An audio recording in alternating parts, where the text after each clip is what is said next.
Good morning, grade 4. Okay, so let's start. So today we're going to discuss the possessive noun. So the possessive noun is one of the type of a noun. Okay, so last time we are done discussing the collective noun. Okay, so now let's go to the possessive noun. So before that, let me present to you our goal for today. So first one is to familiarize oneself with the rule in changing possessive nouns. And then, compose clear and coherent sentences using possessive nouns. So that is our goal for today. Okay? So, before that, I have here my question. How can possessive nouns affect the clarity of a sentence? Do you have an idea? How can a possessive noun affect the clarity of a sentence? Okay, so we are going to answer that later on. Okay, so let's have this activity. So take a look of the pictures. Okay, I have here a woman's cape, a rider's helmet, a carpenter's hammer, and a warrior's shield. Okay? So, question, what have you noticed about the nouns? What do you notice? We have women's, riders, carpenters, and warriors. So those are the nouns. So what have you noticed on those nouns? Okay, so they all have apostrophe and letter S in every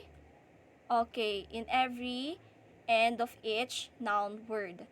Okay, so question teacher, why do we need to add apostrophe and S in every noun word?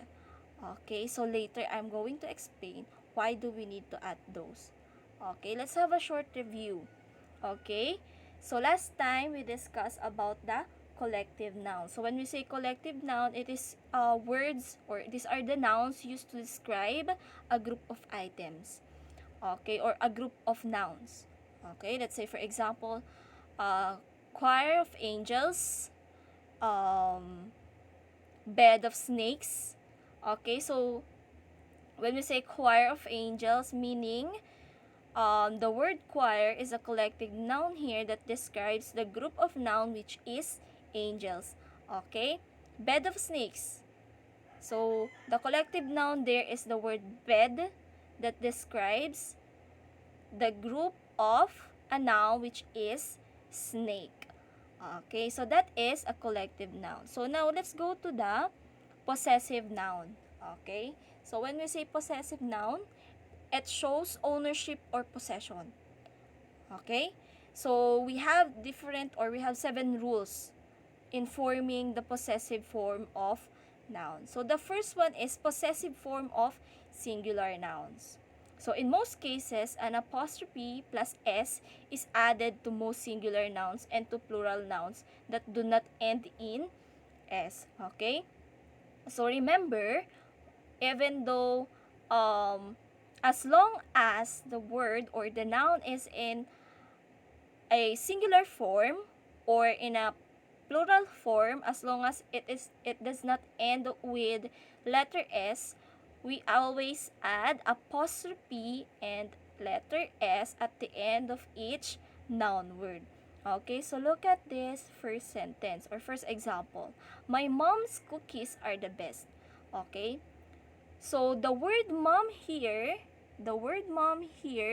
is, okay, it is a singular. Okay, meaning only one.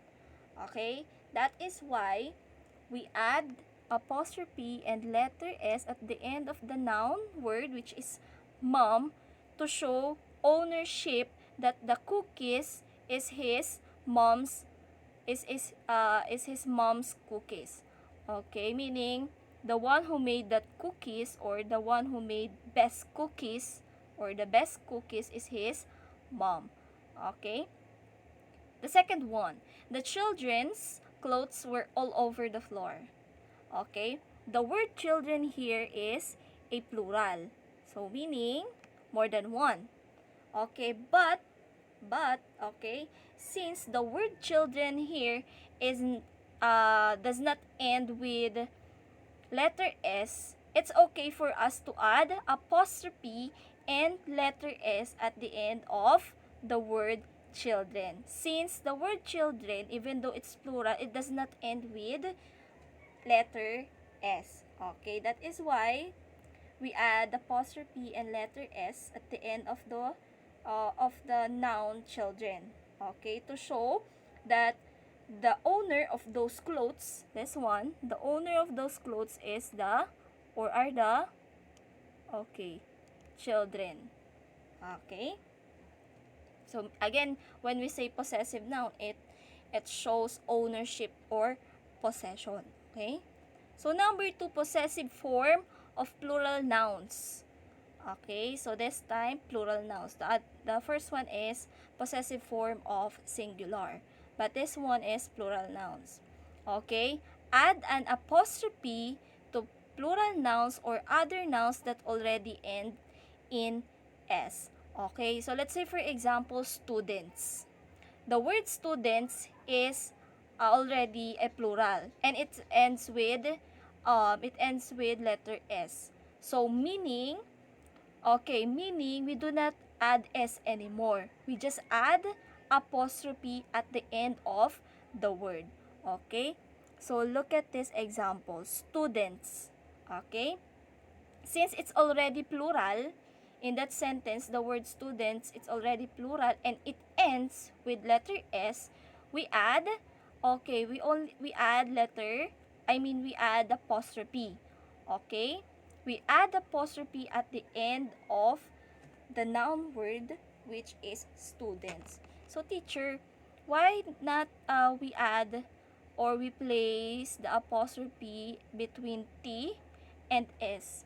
Okay, remember, the sentence here or the word students here is already a plural. Okay, so we just only add apostrophe to show ownership. Okay, to show ownership of the project. Okay, so kanino pong project yon? Okay, students. That is why we only add apostrophe to show ownership of that project. Okay, next one. Mr. Jones' shop is closed on Sundays. Mr. Jones' shop is closed on Sunday. Since we have here Jones that ends with letter S, again, all we need to do is to just add apostrophe at the end of the word or the noun Jones. Okay, this one. Okay? So always remember, okay? The first one, since the word children is singular but does not end with letter S, that is why we add apostrophe and S. But look at this. The sentence or the noun here is already in a plural and it ends with S. That is why all we need to do is just add an apostrophe. Okay, always remember that. Number 3, possessive form or of hyphenated nouns and compound noun. Okay, so when we say hyphenated noun, it is these are the words used. These are the word that has this one, that has this mark. Yan, this one, yan. Okay, to join two words. Okay, meaning the word grandmothers here is a hyphenated noun. Since it is, we use here a hyphen, this one. Okay, that is why that is an example of hyphenated noun. Okay, so possessive form of hyphenated nouns and compound nouns, add an apostrophe plus S to the end of compound words or to the last word in hyphenated noun. So look at this. Again, when we say compound noun, these are the two words combined, okay, to make one meaning. That is compound noun. But when we say hyphenated noun, okay, we use this hyphen this one to combine the two words. Okay? So again, we add apostrophe plus s to the end of compound words. Okay?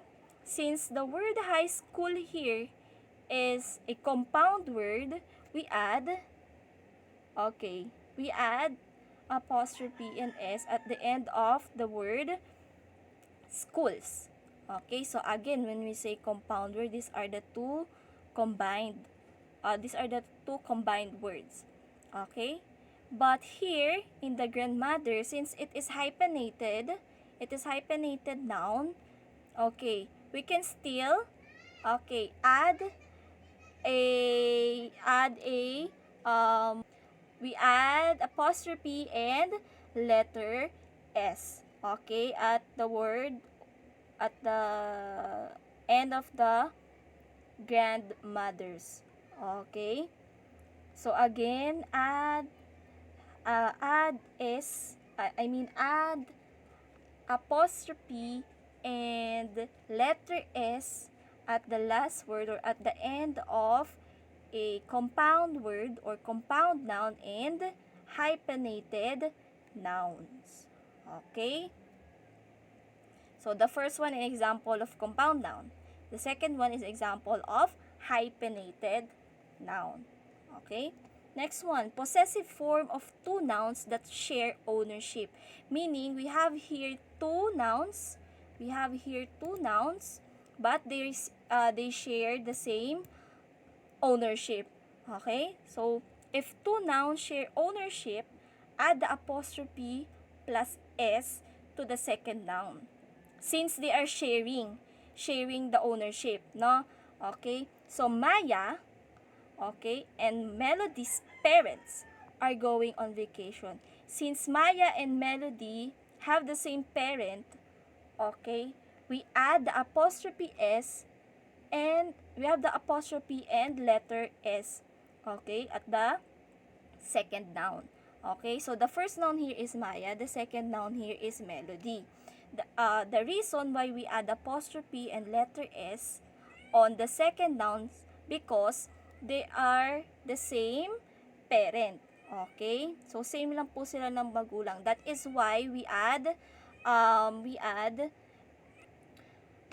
apostrophe and s at the last part or at the second noun. Okay? Next one is Dana and Rick's birthday fall on the same day. Since they are the same birthday, okay? So since Dana and Rick's have the same birthday, okay.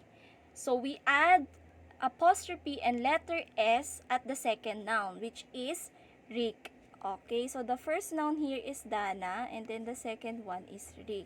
Since they have the same birthday, okay, that is why we add the apostrophe and letter s at the second noun, which is Rick. Okay, so always remember that. Next one, possessive form of two nouns that have separate ownership. So, meaning we have here two nouns but different. They have separate ownership. Okay, if two nouns are joined by and but have separate ownership, add an apostrophe to both noun or add apostrophe plus s to both nouns. Okay, so meaning I have here Jerry and Holly. Okay, so Jerry's and Holly's projects were chosen for the exhibit. Meaning, okay, they did not share the same project. So meaning, Jerry has its own project and Holly has its own project. Okay, so both of their projects were chosen for the exhibit. That is why we add apostrophe and letter s in every noun. Okay? So we add apostrophe and s to both nouns since they are not sharing the same projects. Okay? Next one. John's and Risa's proposals for the beach cleanup drive are excellent. John's and Risa's proposal for the beach cleanup drive are cleanup drive are excellent. So meaning, John has its own proposal and Risa has its own proposal. Okay, both of their proposal are um all excellent. Okay? So again, their proposal for the beach cleanup drive are all excellent. Okay? Meaning they did not share the same proposal. They have their own proposal. Okay? That is why we add apostrophe and letter S to both nouns. Okay po? Next one. Okay, so let's try this activity. Okay? So let's try this activity. Let's find out if you can follow the rules. Okay? So have you seen number 1? Have you seen Rina's or Rina's jacket? Have you seen Rina's or Rina's jacket? So what is the proper possessive pronoun that we can use here to complete the sentence? So again, write your answers on the paper or notebook. Write your answers on your paper and notebook. Okay, and if you still need more time to answer, you can pause this video. Okay? So number 1, have you seen Rina's or Rina's jacket? 5, 4, 3, 2, 1. So the answer is the first one, Rina's. Since Rina is singular, right? Remember the first rule. If it's singular, just add letter S. Just add apostrophe and letter S. So the answer is Rina's. So the second one, I think I misplaced Tess book. 5, 4, 3, 2, 1. Okay. So the answer is the first one, Tess.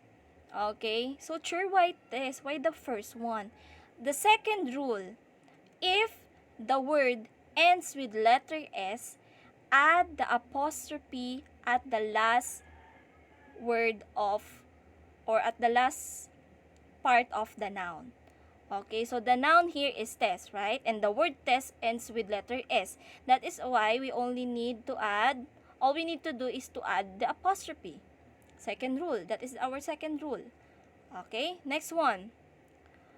My sister's-in-law or my sister-in-law's new car is electric blue. My sister's-in-law or sister-in-law's new car is electric blue. 5, 4, 3, 2, 1. Okay, so the answer here now is the second one. It is a hyphenated noun. The word or this noun is what we call the hyphenated noun. Since we add this, sign. Okay, so meaning we add apostrophe and letter S at the last part of a noun. Okay. Next one. The princess or the princess tiara is worth millions. The princess or the princess tiara is worth millions. 5, 4, 3, 2, 1. So the answer here is, of course, the first one. Okay, again, our rule, if the noun ends with letter S, all we need to do is to add apostrophe. Okay?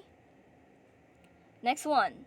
The women's where department is on the second floor.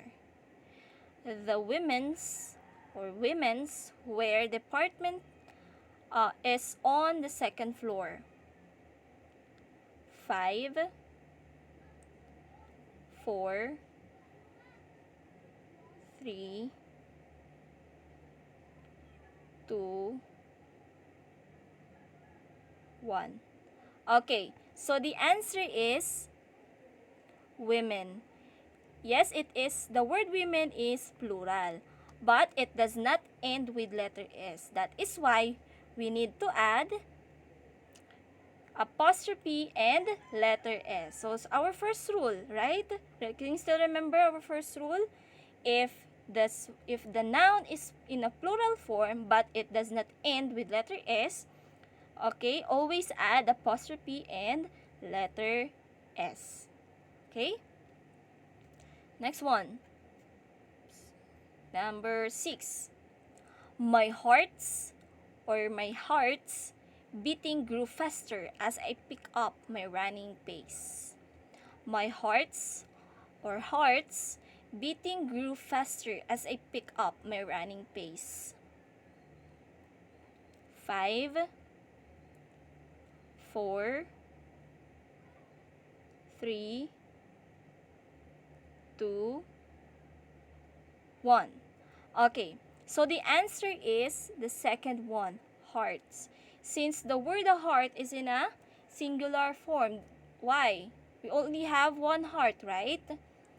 Okay, that is why it's singular. Okay, that's why we add apostrophe and letter S since it's singular. Next one, the doors or doors or I mean the door or the door's door knob is loose. The doors or door knob is loose. 5, 4, 3, 2, 1. So the answer is the first one. Okay? Doors.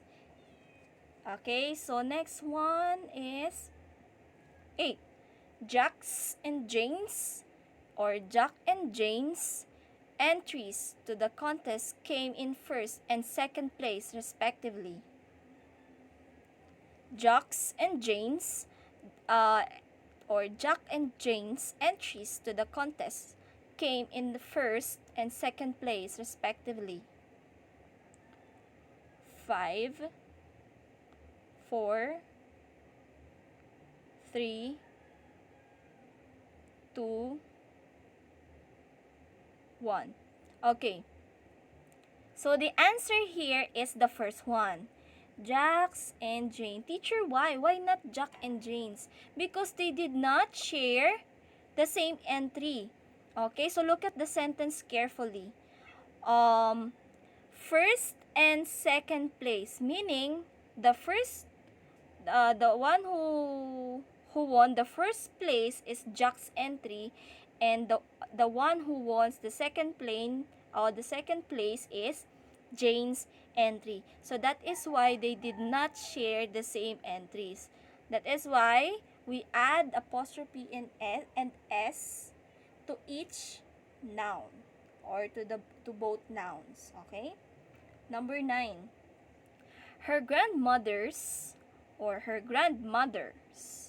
cane is right beside the door. Her grandmother's cane right beside the door. Okay, so the answer is the first one. Okay, so since it's singular, okay, it's singular. It's supposed to ends with apostrophe and the letter S. Okay, so number 10, the stories or stories ending surprise all of us. The stories ending surprise all of us. 5, 4, 3, 2, 1. Okay, so the answer is the first one. Okay, so the answer is the first one. So, how was it? How was your score? Okay. So I think all of you got higher uh highest score. Okay. Since the grade 4 are very good in following directions. Okay, so let's now go to our next activity. So I want you to this time write the possessive noun phrase for each of the following. So look at this sentences. Okay? So I want you to write a possessive noun phrase. Okay? For each of the following. Okay? So let me do the number 1. Okay, let me do the number 1. Listen carefully to my example for number 1. Okay, again, listen very carefully. For the number 1, the possessive noun phrase here is Max baseball bat. Max baseball bat. Okay, so Max apostrophe and letter S. Since Max is a singular, that is why I add apostrophe and letter S. Okay, so the rest, you can now answer the rest. Number 2 to number 10. Okay, so you can pause this video while you are answering. Again, you can pause this video while you are answering.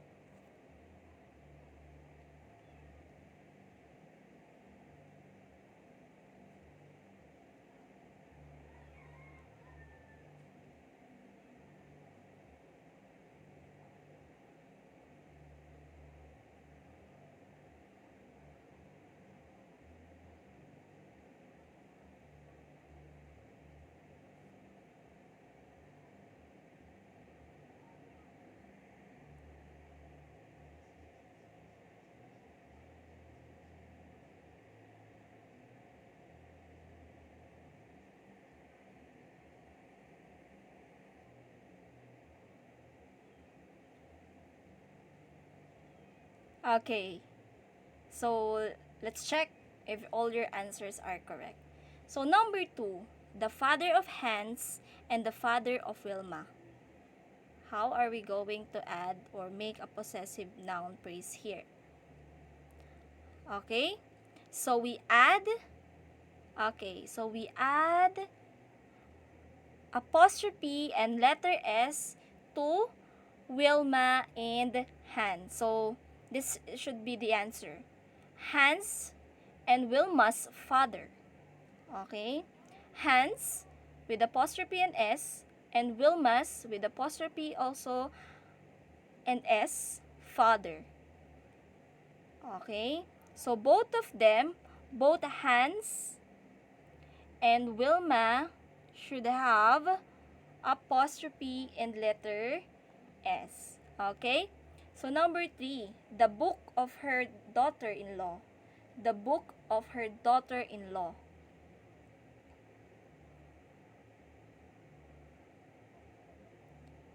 Okay. So the answer here is, okay, we add apostrophe and letter S at the last part of the noun daughter-in-law. So the answer is her daughter-in-law's book. Her daughter-in-law's book. Okay? Next one, the adventure of Kelly and Genevieve. The adventure of Kelly and Genevieve. What is the possessive noun phrase here? Okay, since both of them share the same adventure, we only add apostrophe and letter S to the second noun, which is Genevieve. So it should be Genevieve's. So Kelly and Genevieve's adventure. So the answer is Kelly and Genevieve's adventure. Since they share the same adventure, that is why the answer is, or the apostrophe and the letter S is on the second noun. Next one. The wedding of Robert and Katrina. The wedding of Robert and Katrina. Where is the, or what is the possessive noun phrase here? Okay, so since that is their wedding, okay, they share the same event, that is why the answer is, okay, Katrina's. Robert and Katrina's wedding. Okay, since they share the same event, which is the wedding. So that is their wedding. That is why the answer is Robert and Katrina's wedding. Next one. The tasks of Eric and the tasks of John. The tasks of Eric and the tasks of John. Okay, so the answer here, okay, the answer is we need to add apostrophe and S to the both, okay, to both noun, which is John and Eric. So Eric plus apostrophe and S, John plus apostrophe and S, okay, apostrophe and S. That is why the phrase here, or the possessive noun phrase here, is Eric's and John's tasks. Okay? So that is the possessive noun phrase here. Eric's and John's tasks. Okay? Number 7. The garden of Ellie and Callie. The garden of Ellie and Callie. Okay?